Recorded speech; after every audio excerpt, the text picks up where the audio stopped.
Hello. This is our second lecture on economic policy. The first lecture was mostly to sort of talk about the principles of free market capitalism. But it's important to note that we've never in the United States had a completely free market.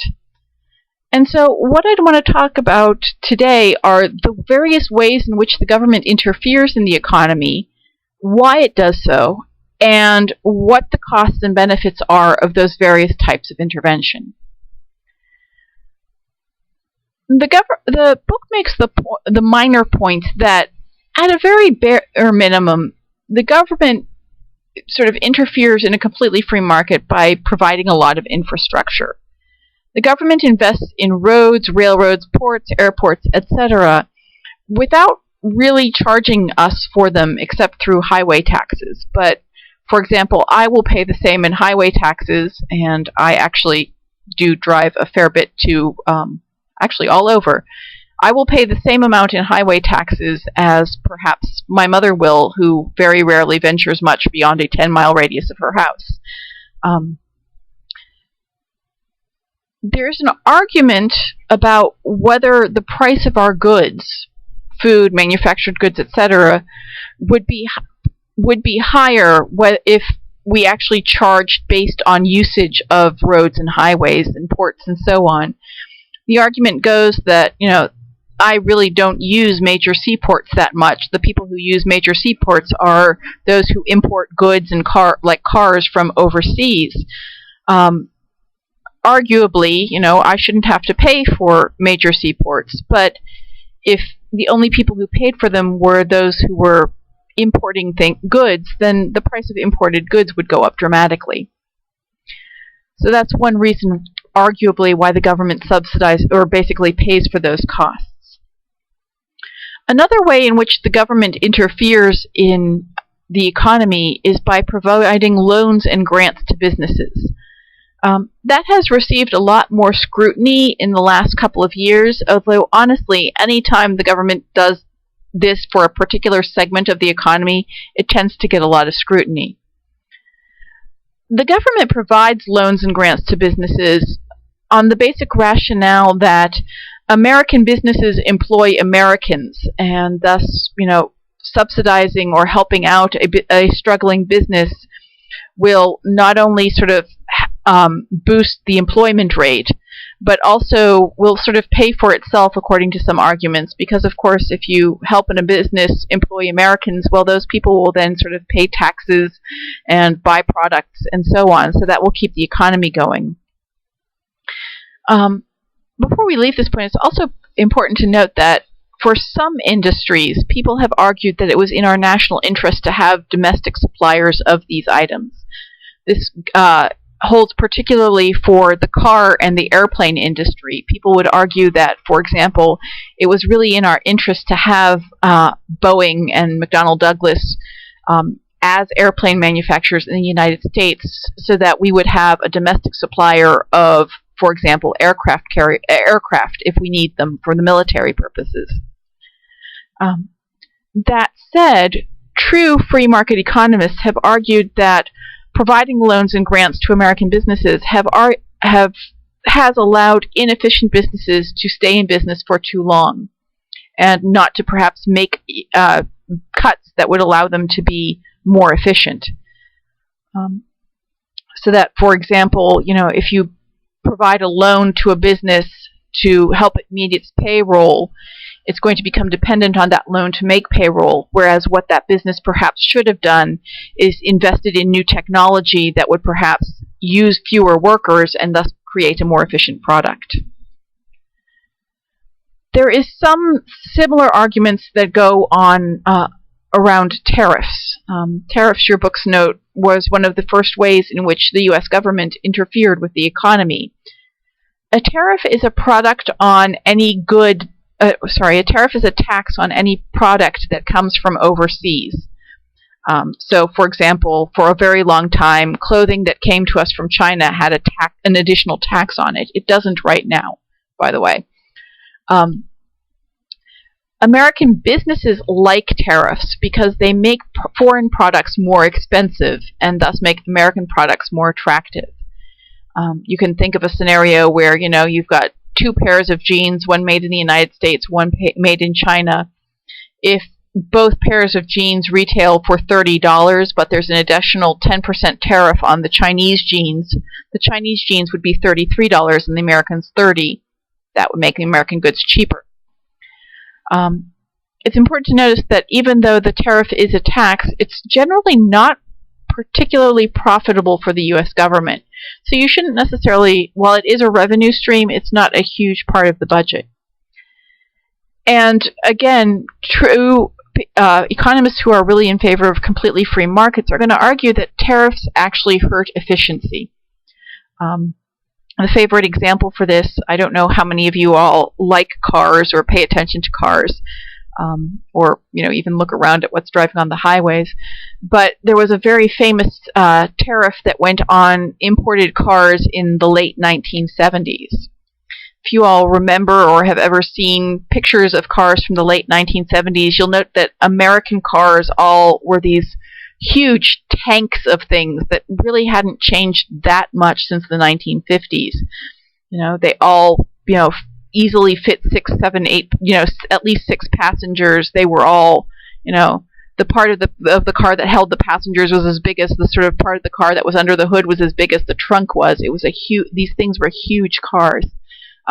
Horribly inefficient, huge gas guzzlers. In the late 70s, Japan in particular started importing these little tiny, what we would now call subcompact cars.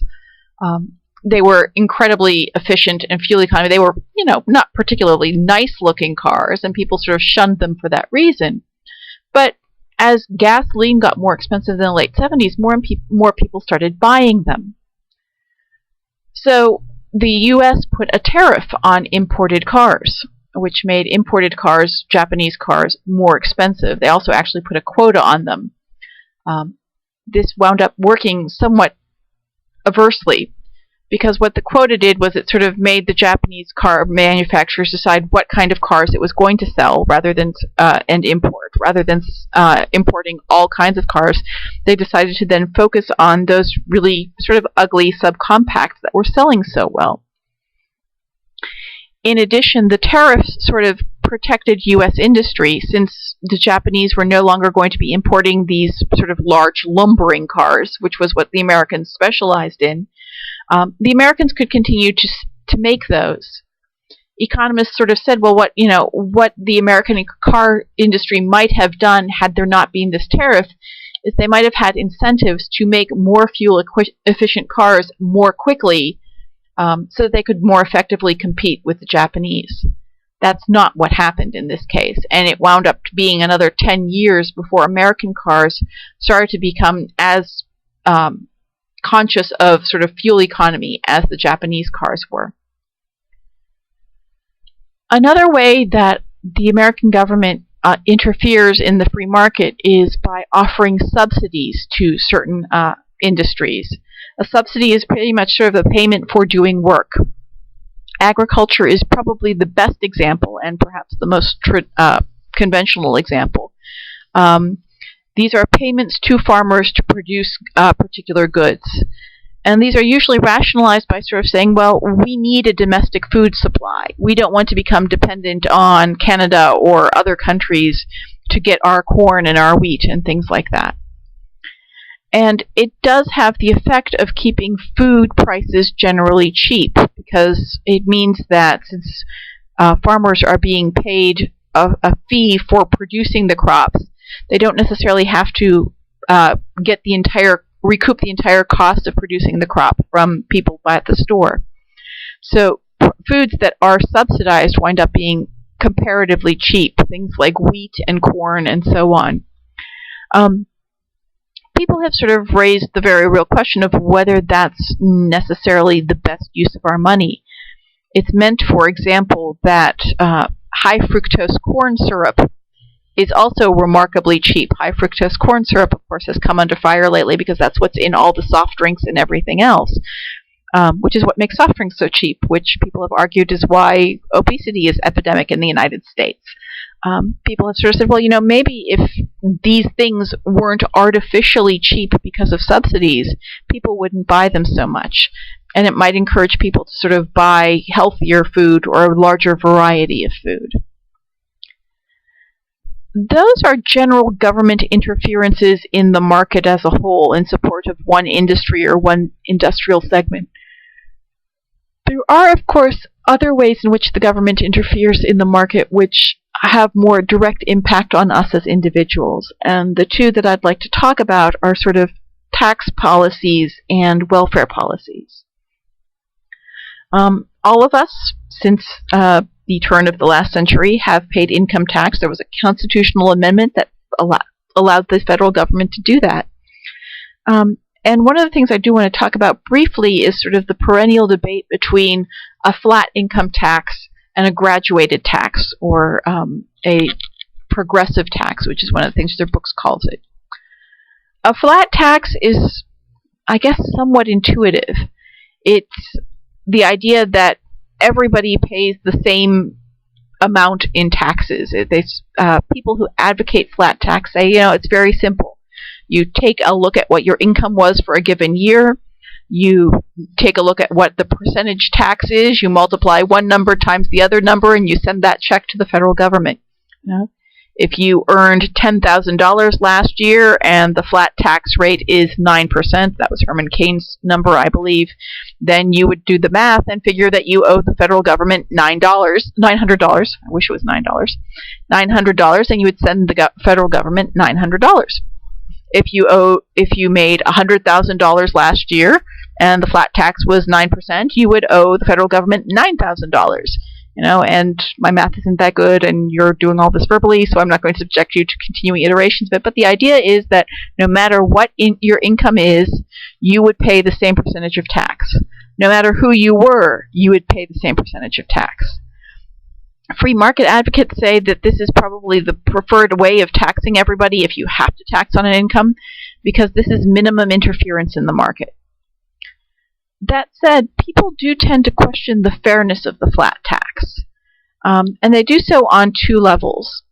The first way that they sort of argue about this is that they say, well, maybe it's not fair that everyone with the same income gets taxed the same way, because different people need their income differently. Two people working for the same company, making the same amount of money, might have very different home circumstances. One person might be, a single parent trying to raise 3 children. They're going to need more of their income for basic necessities like food and clothing, especially if those kids are growing fast. The person who is single and using that salary might have time for, leisure and vacations and, junk food and hanging out at bars. Is it fair that these two people have to pay the same percentage of tax?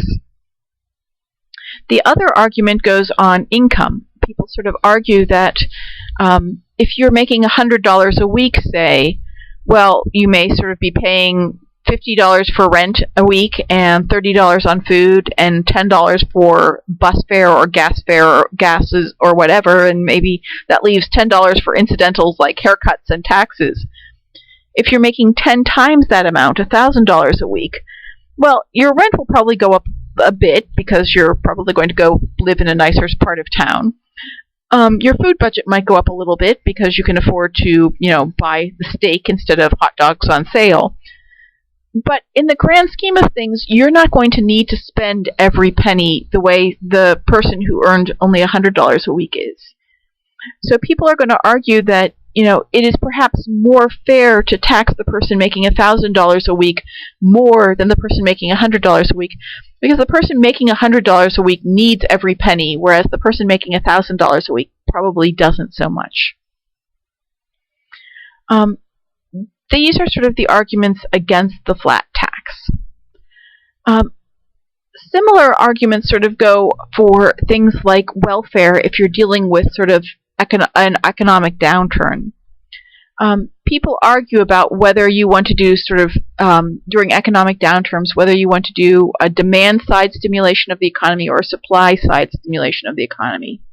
Those who advocate demand-side stimulations will argue that, again, If you give that person who's only earning $100 a week an extra $10 to spend, they will spend it, and they will spend it on things like, milk or food or clothing or shoes or something, but it will go out direct. They will probably go out directly into the economy, thus stimulating the economy.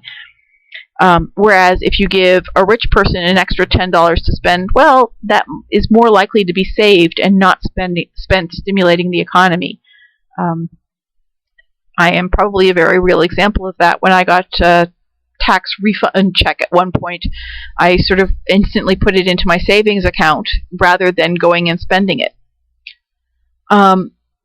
Those who are going to advocate for the supply side stimulation of the economy are going to argue that since businesses create jobs, they should have more money so that they can hire more people, so that if the economy is in a downturn, instead of using that money, using government money for welfare or food subsidies or something like that, which go to individuals and is a demand side stimulation, you should give tax relief to corporations so that they can hire more people or pay the people that they have hired overtime or something like that.